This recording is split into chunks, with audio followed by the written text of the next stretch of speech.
Hi. Well, that was very nice. Thank you for joining me, and thanks for those thumbs up. Well, meditation for visiting memory palaces is one of the most wonderful things that you can do, so I highly, highly recommend it. And what was happening there is that we started with some breathing exercises, and the first was really just counts to five, and sometimes holding to five, and then counts exhaling to five. So inhale five, hold for five, exhale for five. And this is all before getting into a memory palace. And then from there, there's another kind of breathing, which is alternate nostril breathing, alternate psychic nostril breathing, which is essentially, I didn't do it manually, but you would close off a nostril either mentally or with your finger, breathe in. Again, it can be to a particular count, or you could just do it until you feel that you have enough oxygen inside, and also hold it for a certain period of time before you exhale, or allow it to just happen naturally without forcing any counts and so forth. Um, and yeah, it's very easy. And then the other thing that I think is very, very interesting is to also do number elimination, number eradication, so to speak. So how that works is you would, as you're breathing, count the number one, and then for your second breath, work on not counting the second breath, but then counting the third breath, and then not counting the fourth, and then counting the fifth. And what that does is a couple of things. One, it's very good for extending your attention span and your ability to concentrate. And it also gives you relaxation, a rest, a pause, a break from trying not to have thoughts in your mind, which actually strengthens your ability to not have thoughts in your mind. So it's kind of hard to explain, but basically you're going to count from 1 to 10, but you're not going to count every even number, or you could not count every odd number. And it's just a wonderful restful thing for the brain, and it does extend your concentration.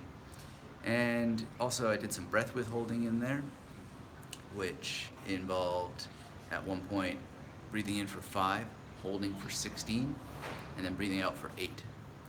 And then later reversing that process. And so that means breathing in for 5, breathing out for 8, and then not breathing for 16 seconds with the lungs empty, which is very relaxing and restful for the brain. And then I picked a memory palace and wandered through it, and in that relaxed and restful state, I realized that there was actually a part of the memory palace that this particular one that I'd never used before, and so now it's there, and that's a wonderful thing, and just reasserting the elements of it. So that's how that works. It's not rocket science, but it's very, very good and restful. So let's see here. If anybody's here and wants to ask any questions, let me know. One of the big questions that people often have about meditation is, how often do you have to meditate in order for it to be effective for memory? And well, we know in the scientific literature, the studies, that you should go for at least 4 times a week and try to make those sessions about 15 minutes. And that's going to be particular to you. You have to really get in and explore. And we also know that there are multiple kinds of meditation. So it's not exactly something where you can just pick meditation and get success right off the bat. It may be that you need a more active meditation that involves yoga, maybe that you need to try walking meditation. There could be all kinds of things, and there's some very, very interesting science and literature about that, which I've certainly shared, and I'll share the link to that podcast down below. But definitely, I think about 4 times a week is good. Also, longer sessions are not necessarily greater than just brief sessions. So 3 sessions of 15 minutes can be more beneficial for most people than one session of 45 minutes. Certainly experiment with both, but that tends to be the general breakdown. And give it a try. Give it a try. You'll find that the real advantage here for memory is that it just is good for memory, period. But I think that the real advantage for memory is that it extends your focus, it extends your concentration, it extends your attention span. It also reduces any sort of judgment that you make about things that are going on in the world. It helps to really just bring presence and clarity without too much thinking about things. And that's the number one barrier that people have with memory techniques, is they think too much about them. And it's not a thinking thing, it's a doing thing. It's a doing thing without judging and enabling your creativity to come forward and as quickly as possible without the barrier of thought. So you are thinking, it's kind of ironic how it works. You're thinking, but you need that thought to be free of judgment. You need it to be free of any kind of barrier between the information and the imagery you're creating and the memory palace that you're encoding it in. So that's a very, very powerful thing to be doing, and it will help your memory practice a great deal if you get in and do it. So thanks everyone who was here. Thanks for all the thumbs up. If there are no questions, then let's rock and roll and enjoy the rest of what is a very, very beautiful day. Thanks for being here. Come visit me anytime at magneticmemorymethod.com, and I will put some links below this video. Subscribe if you're not already subscribed, and until we speak again, keep yourself magnetic. Oh, before I go, I did an interesting survey here on the YouTube community tab. Thanks for everybody who filled that out. I was really interested to see that there's such a high amount of people who are interested in French. So that's very cool. Really thought that was interesting, more than Spanish actually. But the majority was English, so that's kind of interesting. I've got some more surveys I'm going to put out there, so thank you for taking the time to fill them out. When they appear, it's very useful to put more stuff on this channel that that people would like to have, and so knowing that French is of such interest, even more than Spanish, is quite interesting. I'll have to ask more questions about that and figure out why, because it's just very interesting. And when you know why you're doing certain things, then it gives a better energy to it. So thank you for all those who have participated in that. And yeah, try meditation. Give it a real solid 6 months. And I know that sounds like a long period of time, but you'll see the effects much sooner than that. You'll see it probably within a week if you don't already do it. But really the thing about meditation is the depths to which that you can go, the depths of calm, the depths of clarity, the depths of focus, and so forth. You're really not into it until you're into it. And it just gets deeper and deeper and deeper. And you really want to feel just how deep this rabbit hole goes, because it's pretty profound and it's pretty amazing. And it does many, many things for you that are above, beyond, and of course, deeply and intimately tied to memory, because we only live in the present moment. And the more quality that present moment has, then the more memorable it is, the more worthy of remembering that it is, and the more tools that we have for remembering without the interruptions of the ego, without the interruptions of irritation, and all the things that may be going on that are bothersome don't quite get to be so bothersome anymore. So you can use meditation to defang everything that stands in between you and what you're trying to do. And remember, the priority task is always to get rid of the thing that stands between you and what you're trying to do. Kaylin's here with a question. Do you think binaural beats are isotonic? Let me see here. I got the camera in the wrong orientation here for my little video. Let me see. How do I get this back up again? Do you think binaural beats are isochronic tone tool for building or consolidating a memory palace?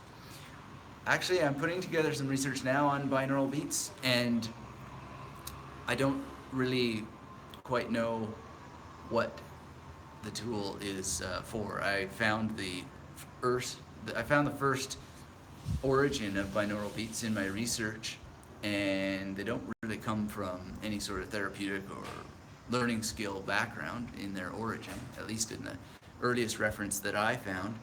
And well, we'll talk about that when I release the podcast about it, and maybe we'll do a video discussion about it. But yeah, it's an interesting topic to me, but I'm not able to conclude anything about it right now. But what I can tell you is that some people really respond really well to having those kinds of sounds going on in the background, and at periods of my life I found it very useful as well for just settling down, finding focus, and so forth. I don't know that it had to do with the binaural beats or whatever stuff was in those sounds as such, but anything that enables you to sit still and to focus must be a good thing. As long as you're not deluding yourself about the science, or deluding yourself about that is what's causing the effect, or you're very, very realistic about why that it's causing the effect, then the better you are going to be in terms of using it effectively as a tool. Because a lot of these things, they are certainly tools, and they certainly are used by people, but that doesn't mean or suggest that it's doing as much of the heavy lifting as one thinks. So my ultimate take on it so far, really, when I think of all the experiences that I've had with these things, is that they just are prompts more than actual tools. So that would be my thing to say about it right now. But as I said, I am doing a podcast all about binaural beats and memory, and the research that I've been able to explore. And it's not conclusive, but it is a presentation of the evidence that I have been able to dig up. So stay tuned for that. Thanks for asking. It is a fascinating topic. But I would just repeat what I said before you asked your question. The priority task when you are trying to get something done is to figure out whatever it is that's stopping you from getting something done, and then get that out of the way. That's always the priority task. The thing that is in the way is the priority to get rid of. So if binaural beats help with that, then amazing. And if they're not helping with that, then find something else that does. Be an explorer. We all have certain needs that kind of can be met because there's only so many needs that a human can have, and there are tools out there. You just need to explore the range of things that are out there and often give them their due, which means more than one try. Over time, see what happens over time with different techniques, and journal it. Make sure that you actually have a thing that you have an external record so you can track and measure and tell the truth to yourself about the things that you're using. Because often we see effects that aren't really cross-indexed against the evidence because we're not tracking the evidence. Kaylin says, personally, they really helped me concentrate and think more clearly. Thank you for the answer. I found your channel very useful, and I'm glad I had a chance to interact with you. Well, thanks, Kaylin, for being here and letting me know. I really appreciate it. And thanks everyone who's here, and hit that thumbs up button. If you're not subscribed to this channel, please do so. Hit that bell too, because when we go live, then you'll be notified and you can join us. And one important thing about these lives is that they're an opportunity to get together and have an educational experience together that isn't happening in any other way.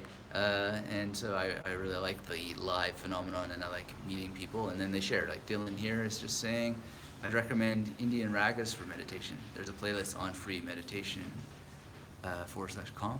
Okay, well, let's look that up. Thanks, Dylan. Really appreciate that. Yeah, I used to play sitar. I played sitar for 10 years, and it is a great music for creating that space. One of the things that I would say, though, is that we're maybe using the word meditation really too flexibly here. Even I am, in terms of like meditation for exploring a memory palace, as we talked about on this live. But really, meditation, if we were to define it very strictly and scientifically, meditation would be simply trying to discover that there is no I to experience the meditation, right? It's not.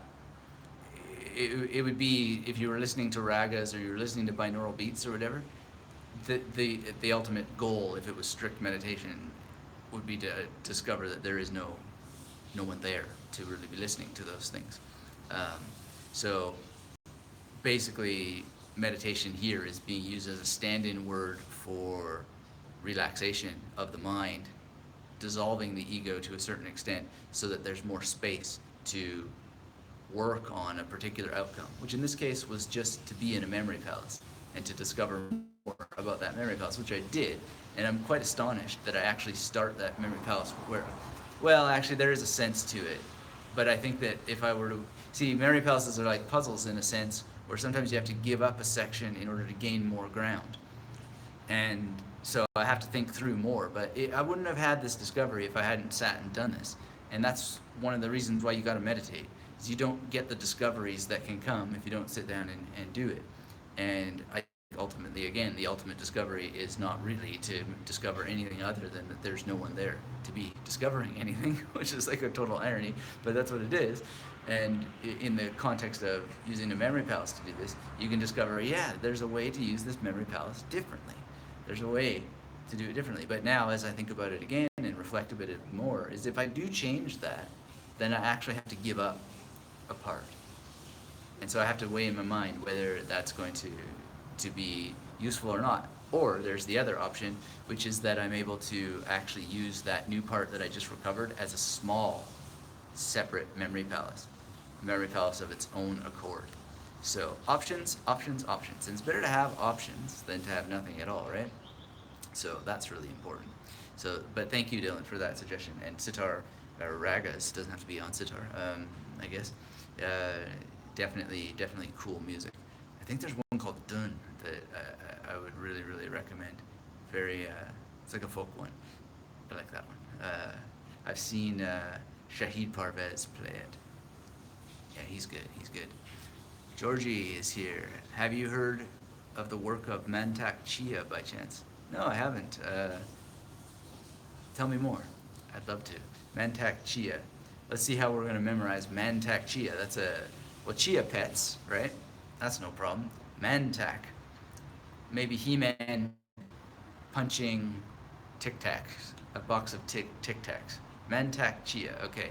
Sunil's here. Happy New Year to you too as well, Sunil. Thanks for saying hello, and always great to see you here. Great member of the Magnetic Memory Method family. We're almost out of battery here, guys, so I'm probably going to sign off in a few minutes, but really appreciate everybody being here with this experiment, doing a demonstration of meditation. But really what I wanted to demonstrate was that all you got to do is just sit down and do it. There's not really much to it. And I guess I went on there for about 18 minutes. And you might not be able to do that your first go, but just go for 2 minutes. Set your clock, set a timer to less than you think you can do. And then when the timer rings, turn it off and then just sit a little bit more. That is a great way to ease into meditation, I think. Don't push to go for epic lengths of any extremity, but just set the timer for less than you think you can do. If you think you can do 5 minutes, set it for 4 minutes. Think you can do 2 minutes, set it for 1 minute. And then when it rings, just turn it off and sit a little bit longer. And just don't judge the process. Sit just to sit. That was Alan Watts said that. Sit just to sit. And that really made a big change in my meditation practice many years ago. I'm so glad I heard him say that. Don't think about it too much. Just sit just to sit, see what happens. And then you can add studies and breathing exercises and so forth. Anyway, battery's going to die, but thank you everyone for being here. Thanks for all the thumbs up and the great questions. And we'll be on another live very, very soon. And until then, come visit me at magneticmemorymethod.com. Sunil's here saying the Insight Timer app, which has guided meditations with different times. Cool, Sunil. Thanks for suggesting that. I'm going to go check out Mantak Chia and see what that's all about, and better memorize his name so I'll remember it again for a future time when we're able to meet on a live session. And in the meantime, come visit me at magneticmemorymethod.com. We had a new podcast all about many of the memory techniques used around the world, and we featured 3 different countries, I believe, and we're going to do a bunch more next week. And please download that audio. You never know when the powers that be are going to tear away all this stuff that's so great on the internet. So make your audiobooks of the Magnetic Memory Method podcast while you can, and that new episode is there, and I'm sure you're going to enjoy it. So thanks again for being here, and until we speak again, keep yourself magnetic.